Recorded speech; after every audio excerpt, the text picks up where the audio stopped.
一定要姑娘老六，我爱做工一下，一直喊个咪咪标。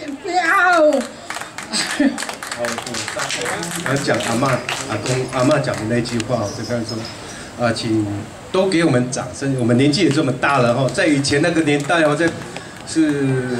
很辛苦在做这样的一个创作，在这样子的一个文化，就是说，现在他们这个年纪也还没有多少了啦。不过说能够把这个声音唱给你们大家现场的人，那希望你们说可以重视这样的一个声音哦，那也给他们鼓励，这样刚刚好。